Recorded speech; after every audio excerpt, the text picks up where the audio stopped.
तो जरूरत है उस निराकार तक ले जाने के लिए एक आकार की। वो आकार हम में बैठे और रब की बातें बताए, हमारे साथ खाए, गैब की बातें बताए। उसने बताया, गैब जानने वाले नबी ने बताया, एक ही है। तो जो लोग नबी को गैबदा मानकर इस मजमे में बैठे हैं, सबके लिए खुदा एक ही है। अब जरा अपने देश पे नजर डालो, इनके पास नबी नहीं है। कश्मीर से कन्याकुमारी तक देखो, इनके पास नबी नहीं है।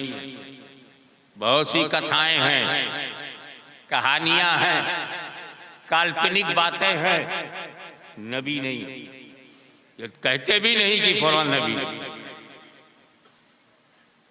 शक्तियों को मानेंगे, गुणों को मानेंगे, इनका नबी नहीं। तो उसका नुकसान क्या हुआ? आज तक इन्हें नहीं पता कि खुदा कितने हैं। अबे खुदा तो बड़ी बात, नबी नहीं होने की वजह से इन्हें ये नहीं पता कि अम्मा कितनी है। जहां जाते हैं अम्मा बना लेते हैं। हर आदमी को मालूम है कि अम्मा 2 पैर की होती है, ये 4 पैर की अम्मा लिए घूम रहे हैं।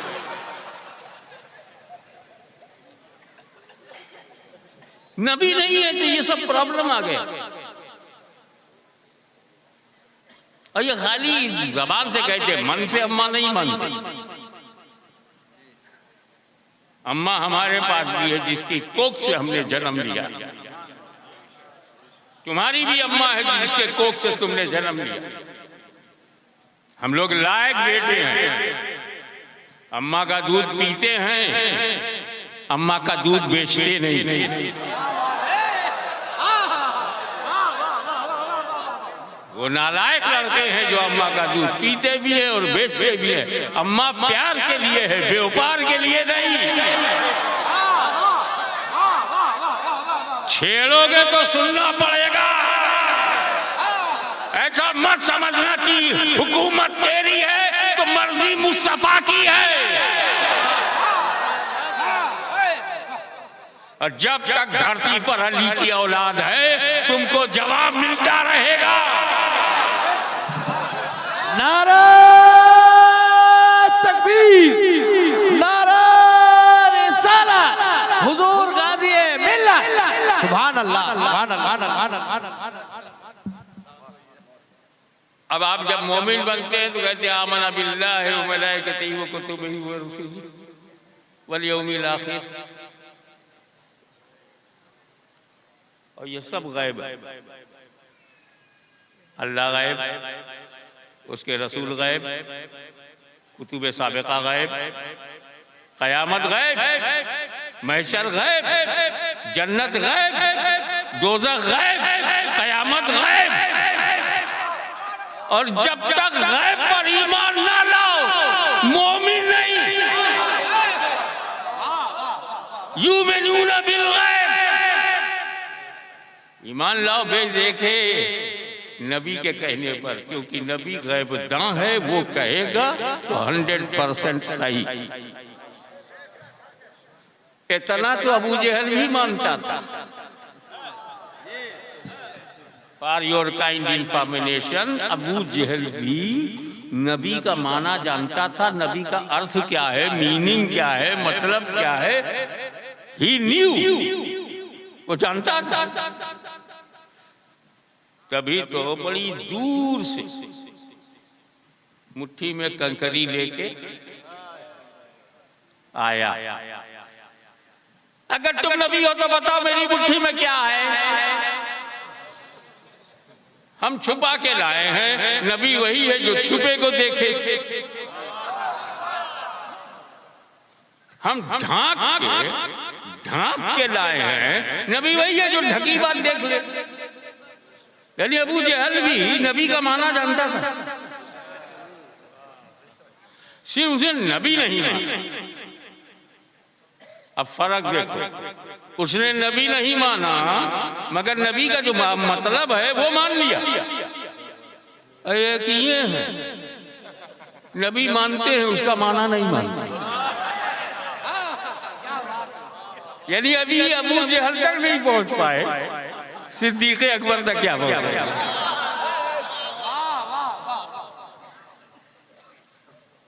अब आओ, सरल आसान मामला था। जब उसे कहा मुट्ठी में क्या है, हुजूर कहते मुट्ठी में कंकरी। खेल खत्म, पैसा हजम। मगर मेरे नबी का मूड अच्छा था। कहा जब आया है तो सिर्फ इल्म ही का सबूत क्यों दूं? क्यों मैं आप प्रमाणित करूं कि मैं गैब जानता हूं? लाओ लगे हाथ और मसला भी हल हो जाए और समस्या का समाधान हो जाए। मेरे नबी ने टुश कर दिया, जो तेरी मुट्ठी में है वो बताए मैं कौन हूं। उसका प्रश्न था तुम नबी हो तो बताओ मेरी मुट्ठी में क्या है। मेरे रसूल ने नहीं बताया मुट्ठी में कंकरी, बल्कि ये फरमाया जो तेरी मुट्ठी में तू चुन के लाया है, तूने निर्वाचन किया है, तूने सेलेक्ट किया है, वो बोले मैं कौन हूं। अबू जहल खुश हो गया। काफिर जल्दी खुश होता, आगे की देख नहीं पाता। खराब दिनों को कहता है अच्छे दिन आ गए, छोड़ूंगा नहीं। वो खुश हो गया, ये तो बहुत बढ़िया बात है। मैं तो कंकरी, अब मन में मैं तो कंकरी ना हूं, ये तो बोले ही नहीं। मेरे नबी ने तवज्जो कर दिया। अबू जहल की बंद मुट्ठी में कंकरियों ने कलवा पढ़ा। और जैसे ही देखा अरे चुन के लाया मैं, और बोले मदीने वाले की, तो समझ जाओ जब काफिरों की मुट्ठी में रहकर कंकरियां नबी की बोली बोलती हैं, तो आज बंगाल का मुसलमान किसी की भी मुट्ठी में हो रसूल की बोली बोलेगा। नारा तकबीर, नारा रिसालत। हुजूर खतीब गाजी मिल्लत, जानशीन मुहद्दिस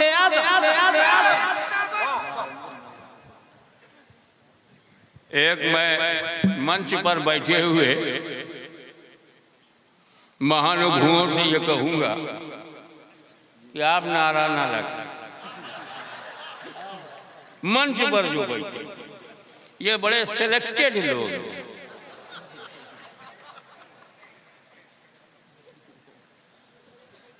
क्योंकि संभावना है कि अगर कोई मंच से लगाएगा तो कहीं जनता में लोग ये न समझे फिक्सिंग है क्या।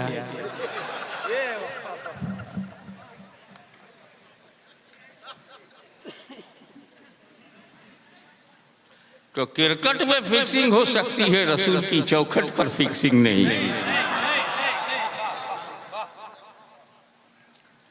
मानता हूं कि जो स्टेज पर मंच पर बैठे हुए लोगों में ईमानी जज्बा है, हरारत ईमानी है, वो भी जोश में आते हैं, एक्साइटेड होते हैं और एक्साइटमेंट में नारा लगाते हैं।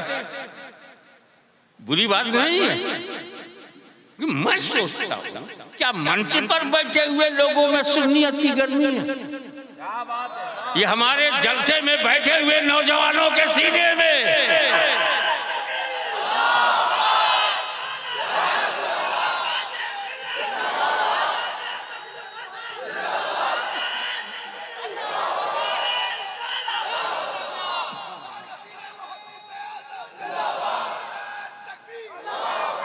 एक मैं मनोवैज्ञानिक बात करूं, साइकोलॉजिकल बात, कि अगर आपके हाथ में कुछ है पत्थर कंकरी और आप चिढ़ जाओ तो जिससे चिढ़ोगे क्रोधित हो जाओगे उसी की तरफ फेंको।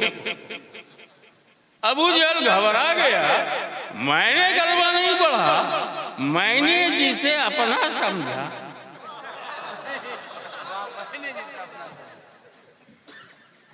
तो बंगाल से लेके गुजरात तक समझ जाओ, हमारी जुबान कलमा पढ़ने वाली है, चाहे हम किस प्रदेश में रहें, किसी देश में रहे, किसी नगर में रहे, किसी जिला में रहे, किसी गांव में। तो अबू जहल ने कंकरी को हुजूर की तरफ फेंका, भाग गया। चैलेंज करता हुआ आया, कुत्ते की तरह भागा। आज भी ऐसे ही करते, मुनाज़िरे का चैलेंज देंगे, जब ठन जाएगी तो भाग जाएंगे। ये उन्होंने उसी से सीखा। अब आइए मैं आपकी तवज्जो चाहूंगा।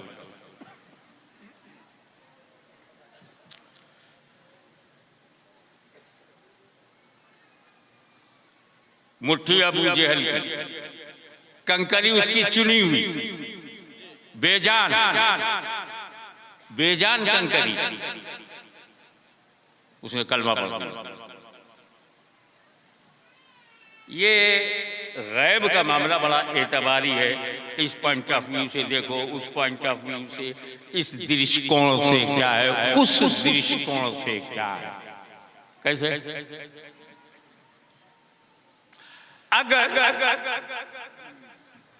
एक कबूतर को मैं बक्से में बंद करके घर में ताला मार दूं और भी पड़ोसियों को बुला के मुझको बता मेरे घर में क्या है, पड़ोसी का मुझको गया मालूम, अंदर क्या बंद किया तुमने?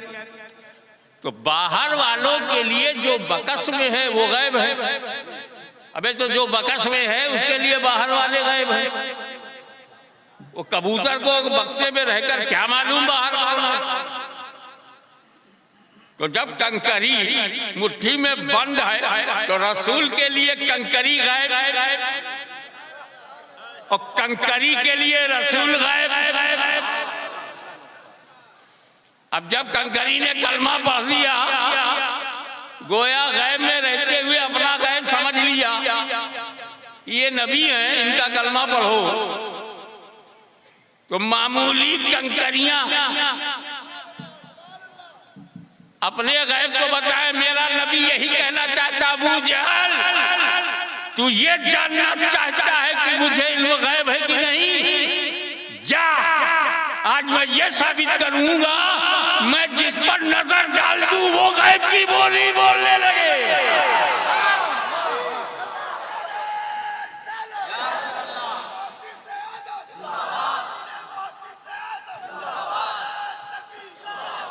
एक बात और समझ के चलो, कंकरी ने जब कलमा पढ़ा तो कहां थी?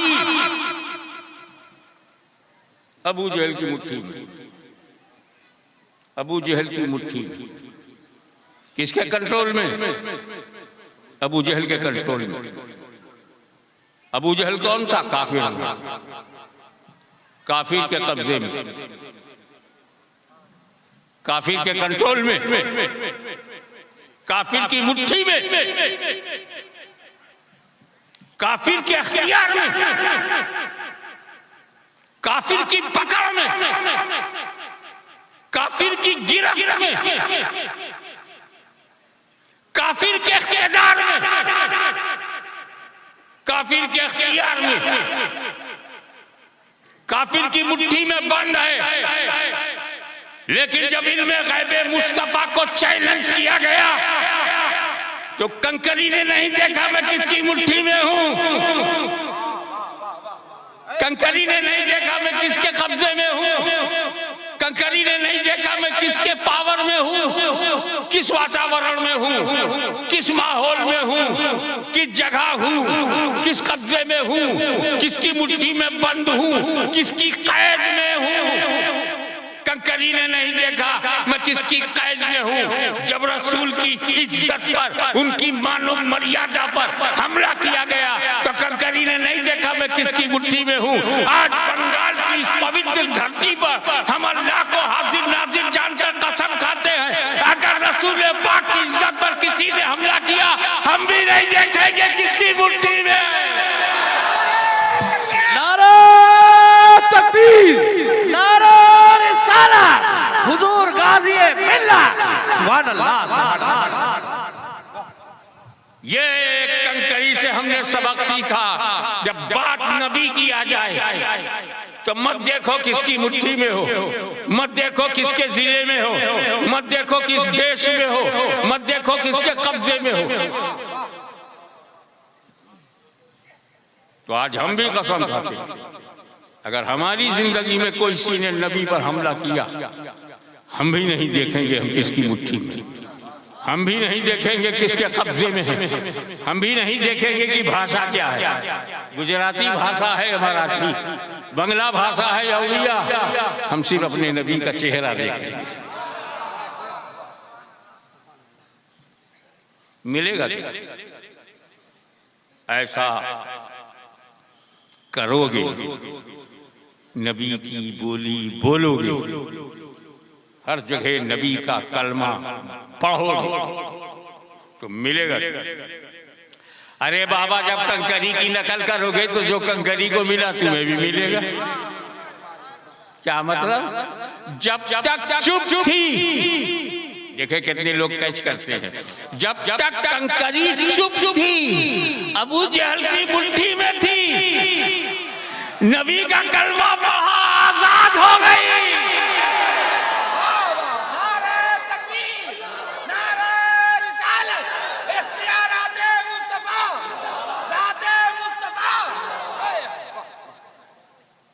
और दूसरा फायदा क्या हुआ? जब तक चुप थी अबू जहल के हाथों में थी, मुट्ठी में, और जब बोल पड़ी तो रसूल के चरणों में पहुंच गई, नबी के कदमों में पहुंच गई।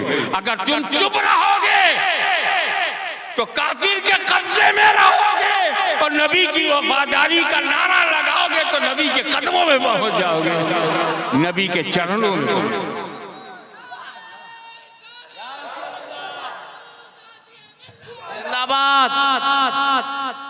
अल्लाहु अकबर। तो नबी जरूरी है और उसे गैबदा मानना बेहद जरूरी है, वरना आपने नबी ही नहीं माना। जैसे आप मेरे को कहेंगे मानुष तो है, मानवता नहीं। कोई मानुष हो मानवता ना हो, कोई आलिम हो और इल्म ना हो, कोई नेता हो पॉलिटिक्स ना हो, कोई ग्रेजुएट हो और बीए ना हो, ऐसे ही है कि नबी हो और इल्म गैब ना हो।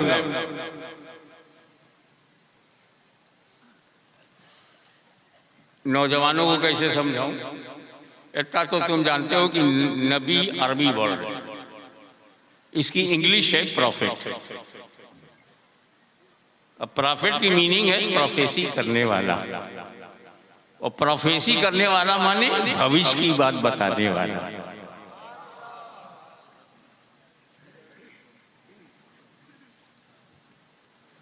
कयामत आएगी भविष्य की बात है, नबी ने बताया। दज्जाल आएगा भविष्य की बात है, नबी ने बताया। अरे बाबा जब अपने बाप दादा को कब्र में लेटाते हो तो 3 सवाल होता है, बाहर से सुनता कौन है? मानते सब हैं क्योंकि गैबदा ने बताया 3 सवाल होंगे। और नबी गैबदा नहीं है तो सब जगह शंका शुभा पैदा हो जाएगा, यार 3 सवाल होता भी है कि नहीं। मगर जब गैबदा नबी ने बताया है तो डेफिनेटली 3 सवाल होगा। कब्र में राहत भी है और सजा भी है, नबी ने बताया, हम तो नहीं देखते।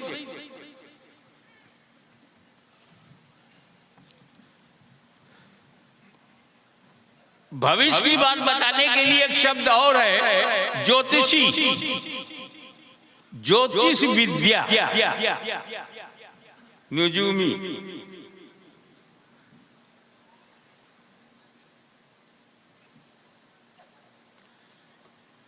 और नजूमी ने बताया आपकी बार 300 से पार, रिजल्ट 300 से कम। तो नजूमी की बातें ऐसे ही। बोला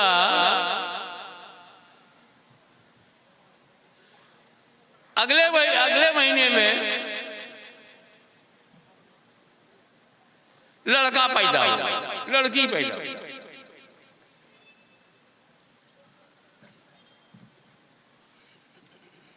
एक भविष्यवाणी और भी है, तीसरी, आकाशवाणी से जो भविष्यवाणी होती है,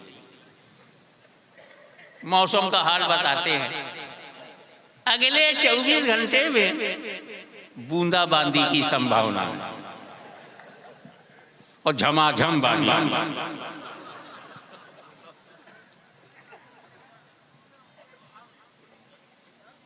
हमने वैज्ञानिकों से पूछा गड़बड़ कैसे हो गई, कहने लगे भाई वायुमंडल के परिवर्तन और उसकी गणना में चूक हो गई, अतः निष्कर्ष भी गलत हो गया। हमें खेद है। तो इस तरह की भविष्यवाणियां गलत हो रही है। नजूमी का इल्म नजूम भी फेल हो जाता है। लेकिन अगर मेरा नबी हालत जंग में मैदान में लकीर खींचकर कहे अबू जहल यहां मरेगा, अबू लहब यहां मरेगा, अथवा और साहिबा यहां मरेंगे, तो अबू जहल लड़ाई कहीं भी लड़े, मरने के लिए लकीर पर आना पड़ेगा, क्योंकि ये किसी नुजूमी का इल्म नुजूम नहीं, मेरे नबी का इल्म गैब है।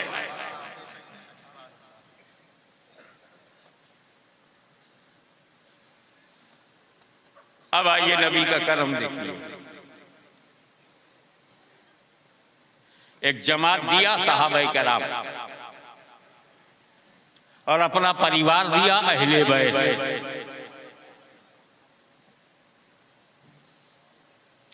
नबी के घर वालों से भी हमें जोड़ दिया और नबी के दर वालों से भी। सहाबा का ताल्लुक नबी के दर से है, अहले बैत का ताल्लुक नबी के घर से।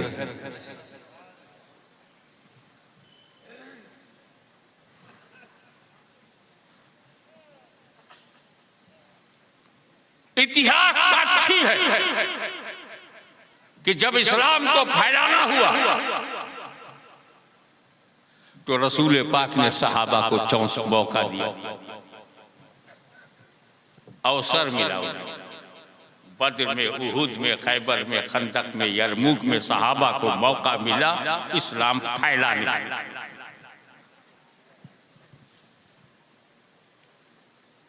उसके बाद सिद्दीक़ अकबर आए, इस्लाम फैला रहे, फारूक आज़म आए, इस्लाम फैला रहे, उस्मान गनी आए, इस्लाम फैला रहे। पावर मिला, सत्ता मिली, गद्दी मिली, इख्तिदार मिला, खिलाफत मिली, किसको? सहाबा।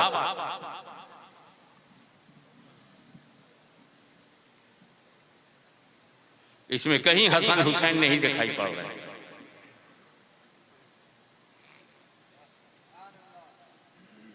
इमाम हसन, इमाम हुसैन कहीं दिखाई नहीं पड़ रहे।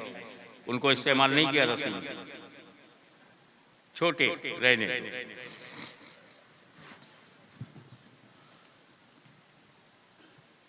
जब इस्लाम फैलाना हुआ, कैच कीजिएगा, जब इस्लाम फैलाना हुआ तो रसूल ने सहाबाए कराम को आगे बढ़ाया, लेकिन जब इस्लाम बचाना हुआ तो फातिमा के लाल को करबला में रसूल ने जाने दिया।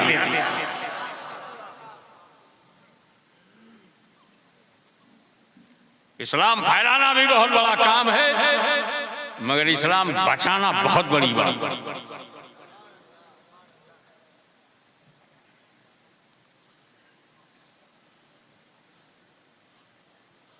इस्लाम फैलाना और इस्लाम बचाने का फर्क तो इसी से अंदाजा लगाओ कि ख्वाजा गरीब नवाज भारत की धरती पर आए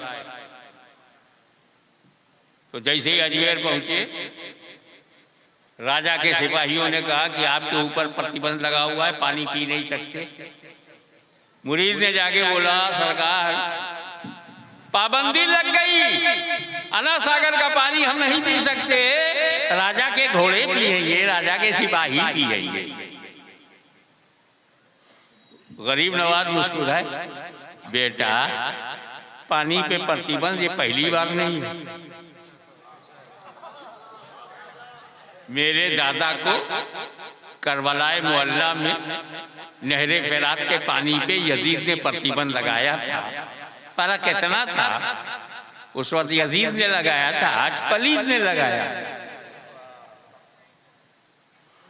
एक काम करो, ये मेरा प्याला ले जाओ अना सागर के पास, बोल तुझको हसन संजरी ने बुलाया। किसी ने ये नहीं देखा अना सागर का पानी प्याले में कैसे गया, मगर ये सबने देखा कि अना सागर सूख गया।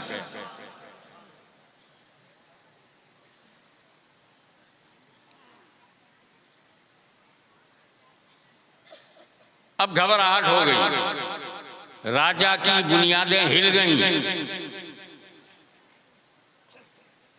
इस करामत के आगे सब झुक गए। ये हमारा देश महान है, चमत्कार को नमस्कार। जिससे लाभान्वित होता है, फायदा पहुंचता है, नमस्कार करने लगता है।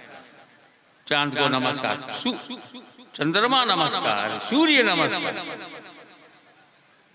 हमसे उम्मीद रखता है कि हम भी नमस्कार करेंगे।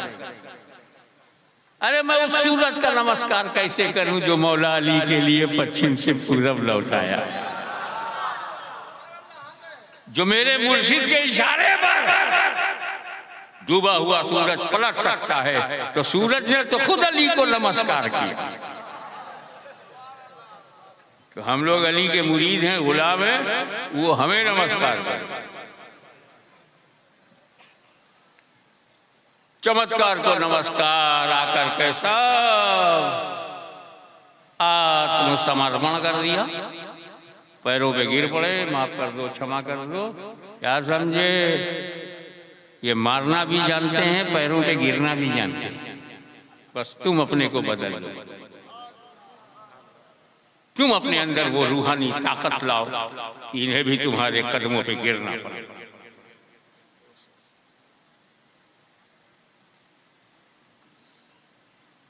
ख्वाजा गरीब नवाज ने कहा, ये जाओ प्याला ले जाओ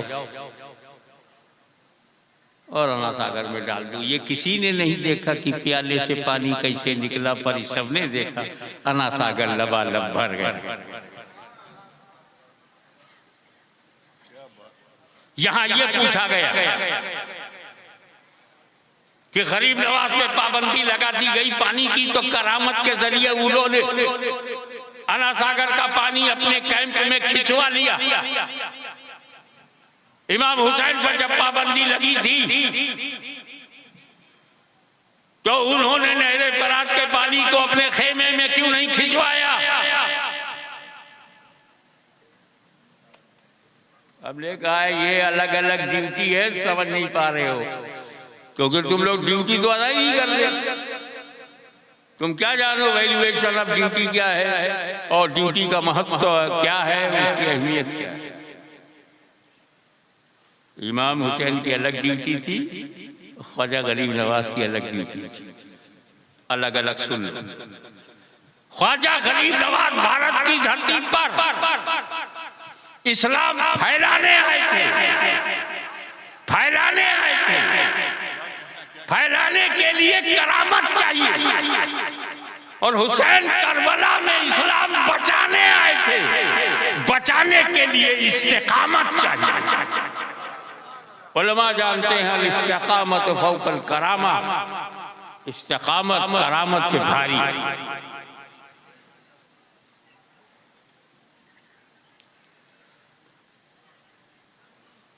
वो इस्लाम दुनिया की कोई ताकत मिटा नहीं सकती। जिस इस्लाम की जड़ों में हुसैन का खून, अली अकबर की लुटी हुई जवानी, कासिम बिन हसन का कटी हुई गर्दन, फातिमा ज़हरा के लालों का बुनियादों में जिनके बलिदान से इस्लाम आगे बढ़ा है, उसे कोई मिटा नहीं सकता। अरे कहां दूर की बात देखते हो यार।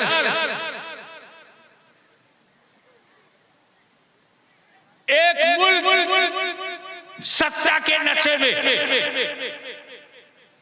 इराक पर कारपेट बॉम्बिंग करके इराक की सारी इमारतों को गिरा दिया।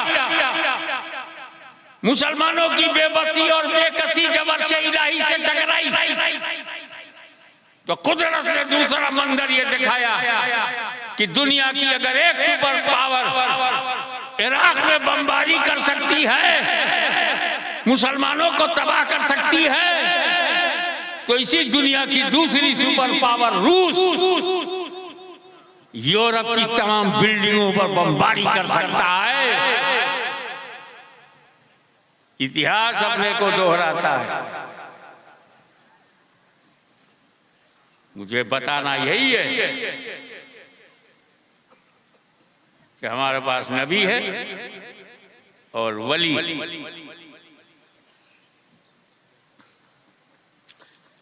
क्या ताल्लुक है दोनों में?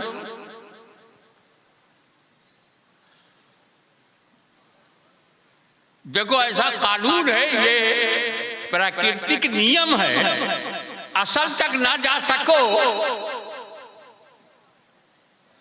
तो उसका जो असिस्टेंट है वहां चले जाओ। मखदूम तक नहीं जा सकते तो खादिम तक चले जाओ। अल्लाह तक नहीं जा सकते, हाँ, नबी तक चले जाओ।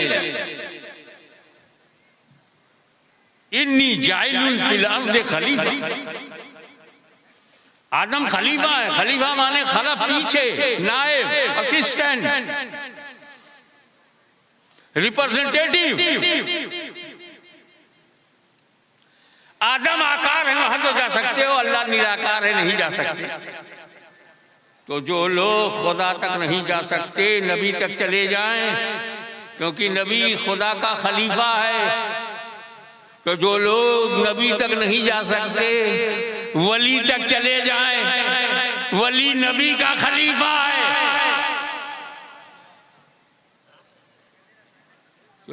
ये खलीफा और असल क्या होता है मैं कैसे समझाऊं आपको। देखो, ऐसी मिसाल दूं जो आप डेली आपकी नॉलेज में हो। आप वजू करते हो ना, वो कहते हो नमाज पढ़ना, कुरान शरीफ खोल के पढ़ना, वजू करो। वजू किससे करते हैं? पानी से, पता है ना। अब अगर पानी तक तेरी पहुंच ना हो और नमाज का वक्त है, तब क्या करेगा? तो कुरान में है ये वजू की जगह दूसरा जो अल्टरनेट है, जो उसका खलफ है, खलीफा है, तयम्मुम कर ले। तयम्मुम तो मिट्टी से। अब कोई ऐसी जगह तो है नहीं जहां मिट्टी ना हो। ये पूरी दुनिया ही दो हिस्सों में है। 3 हिस्सा पानी है, 1 हिस्सा मिट्टी है। पानी में रहो तो वजू करो, मिट्टी में रहो तो तयम्मुम करो, नमाज ना छोड़ो।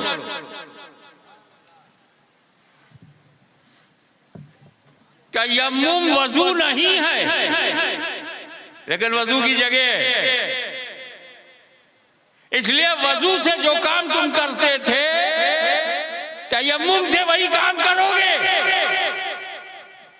वजू करके फजर पढ़ते थे, तयम्मुम करके फजर पढ़ो। वजू करके जोहर, असर, मगरिब, इशा पढ़ते थे, तो तयम्मुम से भी पढ़ो। वजू करके कुरान खोलते थे, छूते थे, पढ़ते थे, तो तयम्मुम करके भी कर सकते। क्योंकि तयम्मुम वजू की जगह पर है। वजू पानी मिले तो वजू करो, ना मिले तो उसकी जगह पे कौन वहां चले जाओ। तो नबी नबी है, अब कोई नया नबी नहीं आएगा। वलाकिन रसूलुल्लाह व खातमुन नबी, तो अब कोई नया नबी नहीं आएगा, वो नबी तक पहुंच नहीं सकते, तो नबी की जगह कौन आया? नबी की जगह वली। तो वली तक पहुंचना, नबी तक, यानी जो फैज़ नबी से मिलता था वही फैज़ वली से मिलेगा। अब आइए बात बताऊं, आखिरी नबी हमारे रसूल हैं, अब इनके बाद कोई नया नबी नहीं आएगा, तो फिर कौन दुनिया को संभालेगा? कौन पद प्रदर्शन करेगा? कौन सीधा रास्ता बताएगा? उसकी जगह वली आएगी। तो सीधे रास्ते पर कौन सी जमात है? जिसकी जमात में वली है, और ये सिर्फ आप है। आप ही की जमात में गौसे आजम है, आप ही की जमात में गरीब नवाज है, आप ही की जमात में शेख उल हक पंडवी है, आप ही की जमात में मखदूम शमलानी है। उधर सब सन्नाटा है, मौलवी मिलेंगे, मुफ्ती मिलेंगे, वली नहीं मिलेगा। एक बात बोल, जब नबी आ रहे थे तो कई हजार बरस में कितने आए? मोटा मोटी समझो 10,000 बरस गुजर गए। आदम अलैहिस्सलाम से लेके सरकार तक 10,000 बरस मान। ये 10,000 बरस में कितने नबी आए? केवल 1,24,000, कम हो बेश। Near about 1,24,000 prophets came in this world for the proper guidance of human being. सवाल कितने जमाने? 10,000 बरस। और जब नबी आना बंद हो गया, उसकी जगह वली आने लगे, तो सिर्फ 1,400 बरस गुजरा है। 1.25 लाख तो सिर्फ बंगाल में वली है, गुजरात बाकी है। 1.25 लाख वहां है, यूपी बाकी है। हिंदुस्तान में 1.25 लाख नहीं, करोड़ों वली, और ऐसे 2 किस्म के वली जो अपने दर पर बुलाते थे, उस वली को गरीब नवाज कहते हैं, और जो आपके घर पर आता था उस वली को मुहद्दिस आज़म कहते हैं।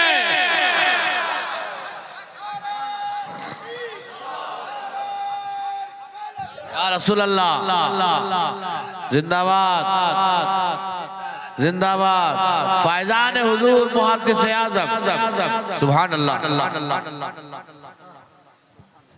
वो मुहद्दिस आज़म जो शहर सित्ता का मुहद्दिस आज़म हो, अहादीस रसूल का कामिल अकमल जानने वाला हो,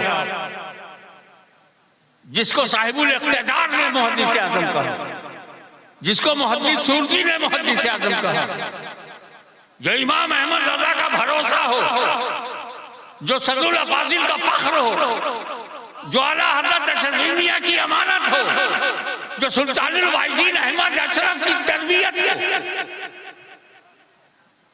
जो खुद गौसे आज़म की औलाद है, गरीब नवाज के सिलसिले का हो, गौसे आज़म का नसब हो, यानी नूर मिला बगदाद से, सुरूर मिला अजमेर से, वो जामे शरीयत और तरीक़त का नाम मुहद्दिस आज़म है। वो भी हमारे सराखों पर जो बैठकर इक़ाक़े हक़ और इब्ताले बातिल का फरीज़ा अदा करते रहे। आला हज़रत अज़ीमुल बरकत इमाम अहले सुन्नत अहमद रज़ा खान अलैहि रहमत व रिज़वान ने फ़िक़्ह हनफ़ी फ़तावे रिज़विया शरीफ की शक्ल में एक इंसाइक्लोपीडिया दे दिया। अब हम हर किताब पढ़ने से बेनियाज़ होकर इसी में सब मिल जाता है, लेकिन ये उन्होंने काम कहाँ किया? घर में बैठ, घर में बैठ, दारुल इफ्ता में बैठ, यहाँ तक क्योंकि मेरा बड़ा जज्बाती और रूहानी ताल्लुक आला हजरत से है, इसलिए मैंने बहुत गौर किया कहाँ कहाँ गए। बरेली शरीफ से निकल के कहाँ कहाँ गए तो पता चला 1-2 बार जबलपुर गए, दायरे शाह अजमल में गए, इलाहाबाद गए, और जब हज करने जाते थे तो रास्ते में बम्बई होता था, इसलिए वहाँ भी गए, वरना घर ही में रहे, सिर्फ कलम चलता था, सिर्फ कलम चलता था। आला हजरत के इल्मी सरमाया जो कलम की सूरत में कमरे में बंद था, आओ मैं तुम्हें रास्ता बताऊं कि बरेली में बैठकर आला हजरत का कलम चल रहा था तो पूरे हिंदुस्तान में गांव गांव जाकर मुहद्दिस आजम का कदम चल रहा था। किसने पहचानवाया हम मुजद्दिद को? किसने उनकी करार वाकई हैसियत को बताया? किसने उसके तजदीद और इहिया के काम को बताया? उसका नाम मुहद्दिस आजम है।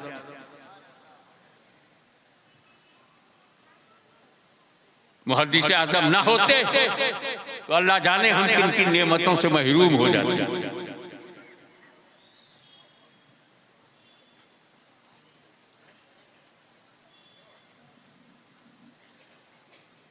देखो बहुत सारे खतीबों का नाम तुम्हारे पास तुम्हारे जहन में है, नाम नहीं लूंगा। अल्लाह ताला उन्हें गरीक़ रहमत करे जो इंतकाल कर गए। मैं उनके बाद कोई निकला नहीं, बेटा भी नहीं निकला। जबरदस्त खतीब, पानी में आग लगा दे ऐसी खिताबत, आग को बुझा दे ऐसी खिताबत। मगर वो गए कि उनके घर में कोई खतीब नहीं। ऐसे 3-4 उलमा हैं जो कॉन्फ्रेंसों में आते थे, उन्हें याद करके अब घर देखो उनका। इलाहाबाद से, सहसाराम से, अलीगढ़ से, मुबारकपुर से बड़े खतीब आते, स्टेज बड़ी बड़ी कॉन्फ्रेंस होती। आज उनके घर में सन्नाटा है, मगर कुर्बान जाओ मुहद्दिस आजम पर। खुद जबरदस्त खतीब, बेटा शेखुल इस्लाम, पोता खतीब आजम, 3 नस्ल चली गई, चौथी तैयार हो रही है। जहां सन्नाटा है इस घर में गरीबों के लिए बचता हुआ आटा है। खाओ, रोटी बनाओ, खाओ, भूखे ना रहो। तो जब कोई बाप सिर्फ अल्लाह रसूल के लिए दीन फैलाता है, जब कोई बाप सिर्फ अल्लाह रसूल के लिए दीन फैलाता है, तो अल्लाह उसका रसूल उस उम्मती जो बाप है अपने घर में, उसके बेटों को भी लायक और फायक बनाता है। रहा रिश्ता तो बरेली की छौछे को तुम लड़ाते लड़ाते मर जाओगे, और मर भी गए। लड़ा नहीं पाओगे क्योंकि हमारा रिश्तेदारी का रिश्ता नहीं है, वो ननियाल लदियाल ससुराल नहीं है, रूहानी ताल्लुक। अबे जरा बरेली और किचौछे की प्लानिंग तो देख। मैंने आला हजरत से आलम ख्याल में पूछा, सरकार आपने कुरान का तर्जुमा तो कर दिया, तफसीर क्यों नहीं लिखी? तफसीर क्यों नहीं लिखी? फिक्र पर बड़ी बड़ी किताबें, इस्तिफ्ता में बड़े बड़े जवाब, दयाबना की धज्जियां उड़ा दिया, वहाबिया को मिट्टी में मिला दिया, बदअकीदों के टुकड़े कर दिए, जगाया सुन्नियों को। क्यों रज़ात गली सुनी, उठ मेरे धूम मचाने वाले, फिर तफसीर क्यों नहीं? कहा तुम नहीं जानते जो हम जानते हैं। सुन्नियों को अगर तर्जुमा बरेली से मिलेगा तो तफसीर की छौछा शरीफ से मिलेगी, ताकि मुहद्दिस आजम के घर का आला हज़रत की जात से जो गहरा ताल्लुक है न कोई मिटा सका है न मिटा सकेगा, और मिटाने की कोशिश करने वाले खुद मिट जाएंगे। ये खानदान फातिमा ज़हरा है। भारत की ताकूती ताकतों, कान खोल करके सुन लो, हम तुम्हारी किसी प्राइवेट सेना से डरने वाले नहीं, किसी वाहिनी से, तुम्हारी किसी वाहिनी से घबराने वाले नहीं। तुम हमें मिटाते मिटाते खुद मिट जाओगे, मगर हिंदुस्तान का मुसलमान नहीं मिटेगा, क्योंकि हाशमी का ये यकीन है कि जब तक फातिमा ज़हरा का खानदान रहेगा, भारत में मुसलमान रहेगा।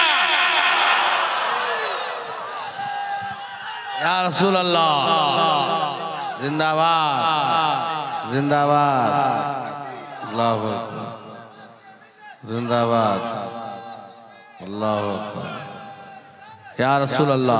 वो मुहद्दिस आज़म हिंद जिसने सुन्नियत की राह दिखाई, वो मुहद्दिस आज़म हिंद जिसने अपने इल्म और अक्ल और अपनी मेहनत शाक़ा से आपकी खिदमत दी।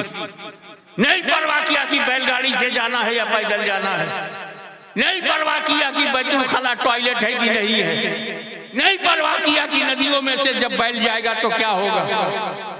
इसी बंगाल की धरती पर आज से 100 साल पहले के करीब का माहौल क्या था बंगाल का। घर घर जाते, दीन फैलाते, सुन्नियत को फैलाते, औलादों को बचाते, आपको रसूल पाक से जोड़ते, आपका कनेक्शन मदीने वाले से करते, आपको गौसो ख्वाजा का वफादार बनाते, आपको बदअकीदों से बचाते, आपके घर जाया करते थे, आपके घर जाया करते। आज मैं आपसे कहूंगा, अब वो किचौसा में लेटे हुए आपको बुला रहे, आप अपने घरों से, वो जो आपके घर आता था अब उसके घर जाइए। और मुहद्दिस आज़म हिंद की दरगाह का दरवाजा सबके लिए खुला है, क्योंकि वो मुहद्दिस आज़म है, सिर्फ मुहद्दिस नहीं, वो फकीह आज़म है, सिर्फ फकीह नहीं, वो गौसे आज़म की औलाद, गरीब नवाज का शाहकार, शफी मियाँ की तरबियत। मुहद्दिस आज़म के बाद कोई मुहद्दिस आज़म बना नहीं। कैसे बने? हकीमुल इस्लाम सैयद नजर अशरफ की तरबियत, हम सभी ये गौसे आज़म सैयद अली हुसैन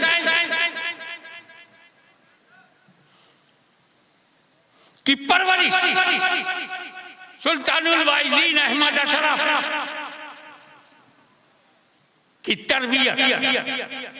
अबे जब अशरफी मियाँ सुल्तानुल वाइज़ीन अहमद अशरफ, हकीमुल इस्लाम सैयद नजर अशरफ की तरबियत, इल्म व तक़वा तहारत, जुरते हैदरी, फारूकी बेबाकी, हुसैनी ईसार, हसनी तदब्बुर, गौस का खून, ख्वाजा की बायत, जब एक जात में इकट्ठा होती है तब वो मुहद्दिस आज़म होता है। इसलिए मैं महाल के और इस पूरे इलाके के तमाम सुन्नी मुसलमानों को मुबारकबादी पेश करता हूँ कि आपने मुहद्दिस आज़म का जश्न मनाकर अपनी अकीदत, अपनी वफादारी का जो सबूत दिया है, मौला ताला इसको कायम रखे। वाखिर दावाना अनिल हम्दुलिल्लाहि रब्बिल आलमीन।